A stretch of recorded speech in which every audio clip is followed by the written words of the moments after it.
एक सफल और सबका पसंदीदा रेसलर बनने के लिए ये जानना भी बहुत जरूरी होता है कि आपके संन्यास लेने का सही समय क्या है। बदकिस्मती से कई सारे आइकॉनिक रेसलर्स ऐसे हैं जो तब भी रेसलिंग करना जारी रखते हैं जब लोगों को उनमें कोई दिलचस्पी नहीं रहती। ऐसा अक्सर रेसलर्स के साथ तभी होता है जब उनकी कामयाबी के सबसे बेहतरीन दिन गुजर चुके होते हैं और अब वो रिंग में कोई कमाल कर पाने में सफल नहीं होते। तो जुड़िए हमारे साथ रेसलमेनिया पर, जहां हम 10 ऐसे WWE रेसलर्स की बात करेंगे जिन्हें फैंस रिटायर होते हुए देखना चाहते थे। उससे पहले रोज की रेसलिंग वीडियोस के लिए हमारे चैनल को सब्सक्राइब करके नोटिफिकेशन बेल दबाना ना भूलें और एक्सक्लूसिव लिस्ट के लिए हमें फेसबुक पर फॉलो करें और हमारा नया चैनल रेसलमेनिया शॉर्ट्स भी जरूर देखें। Number 10, Jerry the king Lawler. Jerry the king Lawler एक ऐसे लेजेंड हैं जिन्हें देखकर ऐसा लगता है वो कभी रिटायर नहीं होंगे, लेकिन 2012 में फैंस ने ये बोलना शुरू कर दिया कि अब वो लॉलर को रिटायर होते हुए देखना चाहते हैं। रॉ पर एक मैच के बाद लॉलर को एक हार्ट अटैक आ गया और उसके बाद से फैंस को ये लगने लगा कि जल्द से जल्द रेसलिंग को छोड़ देना ही लॉलर के लिए सबसे अच्छा रहेगा।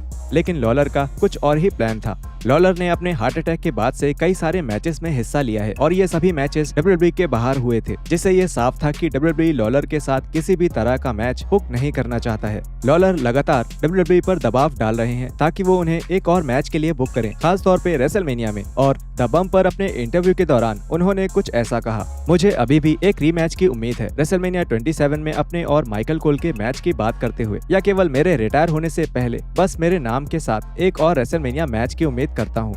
क्या आपको लगता है कि लॉलर का एक और मैच होना चाहिए? नीचे कमेंट सेक्शन में हमें जरूर बताएं। Number 9, Vader.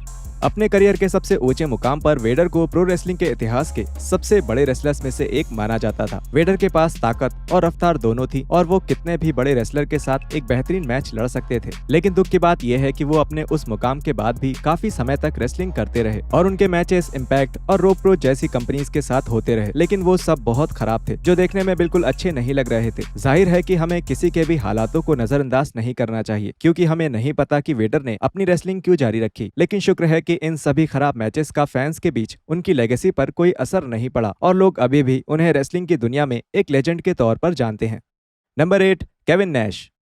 90 के दशक में केविन नैश WWE और WCW में मेन रोस्टर का एक बड़ा हिस्सा थे, लेकिन 2000 के दशक में रिंग में उनकी परफॉर्मेंस धीरे धीरे खराब होने लगी। 2002 से 2003 तक WWE में नैश के काम को ज्यादा तारीफ नहीं मिली, क्योंकि उनके मैचेस बहुत खराब थे और उनकी पुरानी चोटें अब WWE चैंपियन रह चुके नैश को काफी परेशान करने लगी थी। नैश इसके बाद TNA में चले गए, जहां उनके मैच कुछ हद तक बेहतर तो हुए थे, लेकिन उसमें कुछ खास नहीं था और ऐसा कहा जा सकता है कि वो केवल पैसों के लिए वहां रहते थे। 2011 में नैश ने WWE में एक और रन के लिए वापस आने का फैसला किया। इस दौरान उनके कई सारे मैचेस हुए, जिसमें TLC पे-पर-व्यू में ट्रिपल एच के साथ उनका एक बहुत अजीबोगरीब लैडर मैच भी शामिल था। हालांकि ये मैच ठीक ठाक था, लेकिन नैश को पूरे मैच में परेशान होते हुए देखना बहुत मुश्किल था और यहाँ तक कि खुद नैश ने अपने पॉडकास्ट पर ये माना कि उनके लिए वो कितना मुश्किल था। क्या मतलब है तुम्हारा दोनों का आमतौर पे एक लैडर मैच नहीं होता? ये कहो कि मैंने अपने करियर में कभी लैडर मैच में हिस्सा नहीं लिया था। मेरा 17 बार घुटनों का ऑपरेशन हो चुका है और वो उस शो को चला रहा है और दरवाजा खुलने से पहले मुझे बस उसके साथ बात करने के लिए 8 मिनट्स मिले। वो मेरा आखिरी मैच था। हर किसी को अपना आखिरी मैच मिलता है, वो मेरा था। इस लैडर मैच के बाद भी नैश ने कई मौकों पर रेसलिंग करी, जैसे कि रॉयल रंबल मैच और कुछ इंडिपेंडेंट रेसलिंग की कंपनीज के लिए भी वो लड़े थे। Number 7, the big show.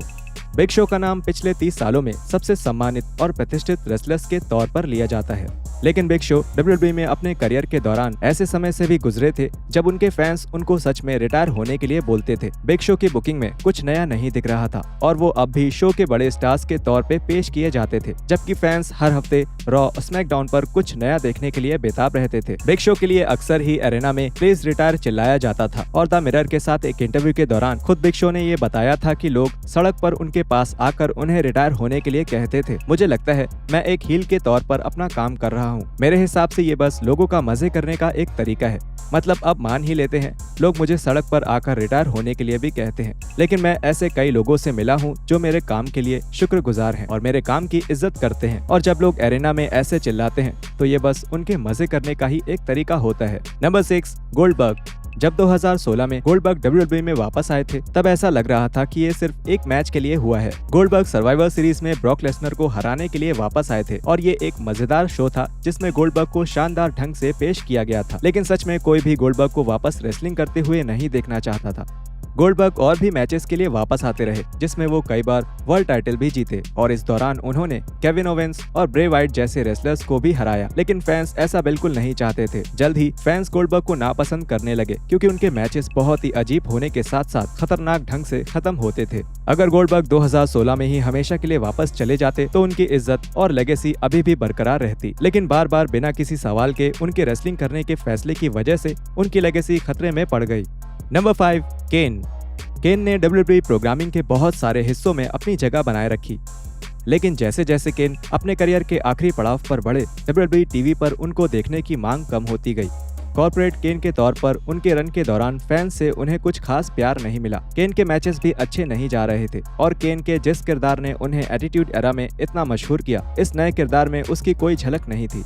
हाल के सालों में डेविल्स फेवरेट डीमन ने रिंग से अपने कदम पीछे हटा लिए हैं और वो अब अपनी राजनीति पर ज्यादा ध्यान लगा रहे हैं और शायद ये फैसला बिल्कुल सही भी है। केन ने अभी तक रेसलिंग को हमेशा के लिए अलविदा नहीं कहा है और अगर वो फिर से कभी रेसलिंग करने का फैसला करते हैं तो उम्मीद है कि अपने फैंस को एक ढंग का मैच दे सकें।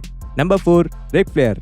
रेसलमेनिया 24 में रिक फ्लेयर के लिए एक बेहतरीन रिटायरमेंट मैच हुआ था, जिसमें उन्होंने एक क्लासिक मैच में शॉन माइकल्स का सामना किया था। फ्लेयर ने सभी को बताया था कि ये उनका आखिरी मैच होने वाला है, लेकिन फ्लेयर ने TNA में फिर से रेसलिंग करने का एक विवादित फैसला लिया। TNA में फ्लेयर के मैचेस बेहद खराब थे और वो आसानी से उनकी लेगेसी खत्म कर सकते थे। फ्लेयर का TNA के मेन रोस्टर पर एक नॉन रेसलिंग रोल में होना फैंस को फिर भी मंजूर था, लेकिन कोई भी फ्लेयर को फिर से रेसलिंग करते हुए नहीं देखना चाहता था। खास करके रेसलमेनिया 24 में इतने शानदार फेयरवेल मैच के बाद अपने रिटायरमेंट के सालों बाद अचानक ही वो 2022 में एक खास इवेंट के लिए रिटायरमेंट से वापस आ गए, जिसका नाम था फ्लेयर्स लास्ट मैच। शायद कुछ फैंस फ्लेयर को एक और बार रेसलिंग करते हुए देखकर खुश थे, लेकिन उस मैच के दौरान फ्लेयर की तबीयत को लेकर बहुत चिंता भी थी। उम्मीद है कि उस मैच के बाद से फ्लेयर अब रिंग में रेसलिंग करते नजर नहीं आएंगे, लेकिन उन्होंने ऐसा भी दावा किया है कि वो कभी रिटायर नहीं होंगे और इसलिए ऐसा मुमकिन है कि हमेशा के लिए रेसलिंग को छोड़ने से पहले 16 बार वर्ल्ड चैंपियन रह चुके रिक फ्लेयर एक और बार रिंग में नजर आ जाए। Number 3, Mick Foley. इस लिस्ट में शामिल कई सारे रेसलिंग लेजेंड्स से अलग मिक फॉली एक काफी समझदार प्रो रेसलर हैं। फोली ने शुरुआत में साल 2000 में अपना आखिरी मैच लड़ा था, लेकिन उसके बाद वो कई बार अपने रिटायरमेंट से बाहर आए, जिसमें उनके कुछ मैचेस तो क्लासिक रहे हैं, लेकिन कई सारे मैचेस बहुत ज्यादा बुरे भी रहे हैं। जब फोली ने रेसलमेनिया 22 में एज का सामना किया था, तब भी फैंस को लगने लगा था कि अब फोली को रेसलिंग से हमेशा के लिए संन्यास ले लेना चाहिए, क्योंकि अब वो कभी भी उस मैच से बेहतर मैच नहीं लड़ पाएंगे। लेकिन फोली ने रेसलिंग जारी रखी। उन्होंने WWE के लिए और भी कई मैचेस लड़े और यहाँ तक कि TNA के लिए भी मैचेस किए। फोली खुद भी ये बखूबी जानते हैं कि फैंस उन्हें रिटायर होते हुए देखना चाहते हैं और उन्होंने अपने पॉडकास्ट में कहा था कि अगर वो कभी भी अपना इतिहास फिर से लिख सकते तो वो काफी पहले 2004 के बैकलैश पे-पर-व्यू में रैंडी ऑर्टन के खिलाफ अपने क्लासिक मैच के बाद ही रिटायर हो चुके होते।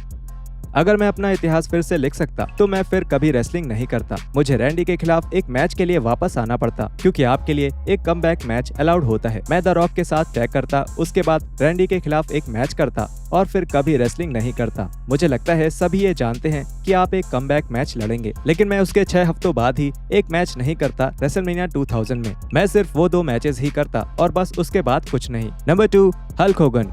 हल्क होगन को शायद कभी ये समझ ही नहीं आया कि उन्हें कब रिटायर हो जाना चाहिए। 2000 के दशक की शुरुआत में भी फैंस होगन को रिटायर होते हुए देखना चाहते थे, लेकिन फिर भी होगन ने रेसलिंग जारी रखी और वो WCW और WWE के खास मौकों पर भी नजर आए। यहाँ तक होगन ने 2002 में WWE टाइटल भी जीता था, जो उनके पुराने रन की ही एक झलक लग रही थी। लेकिन द रॉक के साथ उनके मैच के अलावा होगन की रिंग में परफॉर्मेंस वैसी नहीं रही जैसा फैंस और WWE देखना चाहते थे। अपना सर्व गर्व से ऊंचा रखते हुए रिटायर होने की जगह होगन ने शॉन माइकल्स और रैंडी ऑर्टन जैसे स्टार्स के साथ बड़े मैचेस करना जारी रखा और ये कुछ ऐसे मैचेस थे जिसमें होगन की जीत हुई, जो कि अपने आप में काफी अजीब बात थी। जब फैंस ने उन्हें रिटायर होने के लिए मजबूर कर दिया, उसके लगभग 10 साल के बाद उन्होंने TNA में रेसलिंग की, जिसमें स्टिंग के साथ उनका एक बदनाम मैच हुआ था। ऐसा लगता है कि होगन ने अपनी सेहत की वजह से आखिरकार रिटायरमेंट ले ली है, लेकिन कोई नहीं जानता कि कब होगन को रेसलिंग की फिर से याद आ जाए।